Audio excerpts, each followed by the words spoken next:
a vraiment du potentiel et si on a confiance en nous. Donc on a présenté notre projet à des banques. Et Vous avez fait le tour des banques? Combien de banques? Alors déjà, nous... Sans les citer, parce que sinon... Non, mais c'est vrai qu'on a fait quelques banques importantes parce qu'à la fois on voulait être pris, mais en même temps on voulait choisir. Parce que c'est vrai qu'il y a quand même une relation de confiance et de partage avec le banquier qui est presque quotidien au départ et qui s'éloigne un peu. Donc il faut vraiment que ça se passe bien avec le banquier. Donc on a vraiment trouvé une banque avec laquelle ça se passait bien.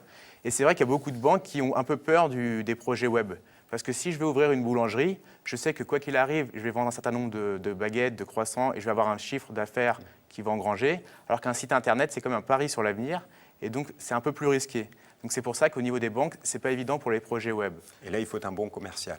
Donc voilà. Mais vous avez la bonne formation pour cela. En plus, vous avez un petit parcours atypique, Oui. puisqu'il faut le dire à nos téléspectateurs, Monsieur Vogue est médaille de bronze au championnat de France de sabre cette année, en 2009. Donc bravo déjà. Merci. Est-ce que ce n'est pas un petit peu difficile de concilier vie de sportif de haut niveau et de créateur d'entreprise? C'est vrai que donc, déjà, je suis sportif de haut niveau donc dans un sport amateur. Donc soit on fait des études en même temps, soit on travaille.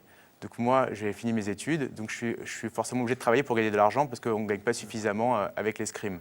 Donc la question ne se pose pas. Ensuite, quand on est sportif de haut niveau, on a du temps, enfin j'ai envie de dire, on est assez réactif, rapide, on sait gérer le stress et donc c'est plein de qualités qui se retrouvent à la fois dans le sport, qui sont complètement similaires dans la vie de créateur d'entreprise.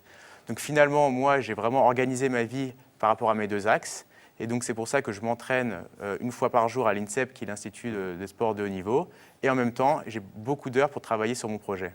Puis ça permet peut-être commercialement, ça facilite les relations avec certains partenaires ou prospects, j'imagine. Oui, c'est sûr que c'est tout de suite une accroche qui est plus facile par rapport au fait d'être sportif de haut niveau. Alors, Fille du sport, vous nous avez expliqué que pour trouver de l'argent, ça a été un petit peu difficile, mais vous avez trouvé un partenaire bancaire. Est-ce que vous avez eu des aides? Est-ce qu'il y a des structures qui vous ont aidé, vous ont accompagné dans la création de votre entreprise? Déjà, pour avoir un crédit bancaire, donc ce qu'on a découvert, notamment grâce à notre banquière, c'est qu'il y a une possibilité de prêt à la création d'entreprise, donc qui est offert par Oseo. Et donc non seulement ils nous ont garanti 70% du crédit bancaire, ça veut dire qu'on était garant personnel sur la hauteur de 30% seulement du crédit, et en plus ils nous ont offert un crédit au même taux que le crédit bancaire, à la hauteur de 50% du montant du crédit. Donc ça vous a permis de lever en tout combien d'argent, d'avoir à disposition combien d'argent? Donc on a eu 15 000 € initialement. Donc si vous voulez en savoir plus sur le prêt à la création d'entreprise, le fameux PCE, un site internet www.pce.oseo.fr ou directement www.oseo.fr. Voilà. Est-ce que vous avez eu d'autres aides? Non, pour commencer, c'était les seules aides qu'on a eues.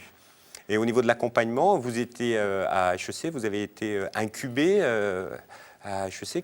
Qu'est-ce qui s'est passé? Vous avez eu quand même une certaine aide. Alors, c'est vrai que j'ai la chance d'avoir fait HEC. Donc, 4 mois plus tard, à partir du moment où c'est immatriculé, en janvier 2009, quelques mois plus tard, on a fait un jury de sélection pour entrer à l'incubateur HEC. Pourquoi vous avez fait ce choix? Donc c'est vrai que souvent quand on est entrepreneur, donc même si on est deux, on se sent un peu seul. Donc déjà on se sent seul. On était assez débutants, donc même si mon associé est informaticien et moi j'avais une expérience de 2 ans en salle de marché en banque, dans le milieu du web, même si on est des passionnés et qu'on s'y connaît beaucoup, on reste quand même des débutants. Donc notamment par rapport au fait qu'on est débutant dans le domaine, qu'on est débutant dans la création d'entreprise et qu'on se sent un peu seul comme entrepreneur, une structure d'accompagnement nous a paru indispensable. Donc on a postulé pour entrer à l'incubateur HEC. Et vous avez réussi. Avantage de l'incubateur, très rapidement? Donc c'est vraiment un coaching permanent, donc notamment sur les ateliers de comment se financer, comment faire un business plan, comment rencontrer, faire du réseau.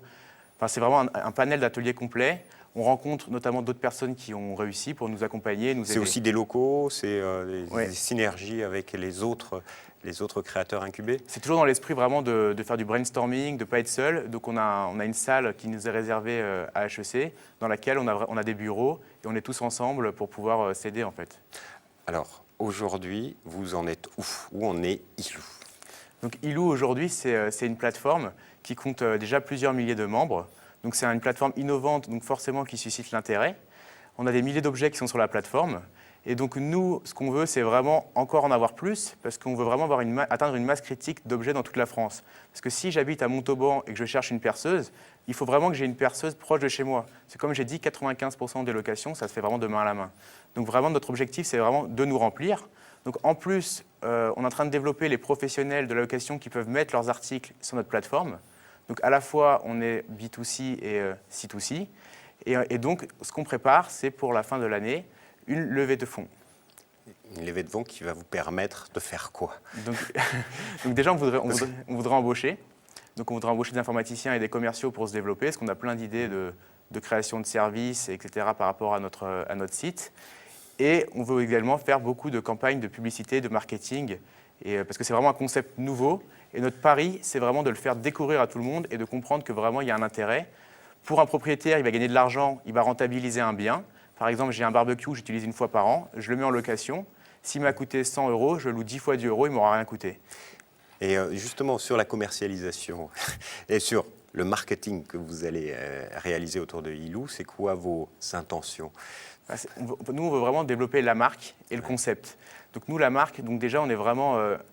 Ilou, Vous allez faire vraiment tout sur Internet, vous allez faire de la communication média. C'est bien, vous êtes sur une chaîne de télévision. Donc, allez, je vais vous faire votre pub, www.ilou.com. e-lou.com, ouais. Voilà, donc ça c'est pour se faire connaître, mais après vous allez faire quoi? Des campagnes sur Internet, papier? Oui, vous avez déjà oui. planifié votre stratégie? On a déjà commencé à lancer une campagne vidéo virale, donc de buzz viral. Donc on veut vraiment axer notre communication sur à la fois le papier, la radio et les médias télé. Et c'est vrai qu'on est vraiment un concept nouveau, donc on veut vraiment se faire connaître. Qu'est-ce qu'il faut vous souhaiter pour cette année 2009-2010? Beaucoup de locations. Et pour terminer cette émission, pour vous, sportivement, c'est quoi vos objectifs? Donc c'est une qualification et une médaille au prochain championnat du monde à Paris en novembre 2010. Merci beaucoup Alexandre Vogt pour votre témoignage. Vous l'avez compris, voilà un créateur et un nouveau concept en France sur la location d'objets entre particuliers et particuliers. Pour en savoir plus, www.i-lou.com. Sinon, vous retrouvez toutes les informations sur notre site demain.fr. À bientôt. Au revoir. Merci.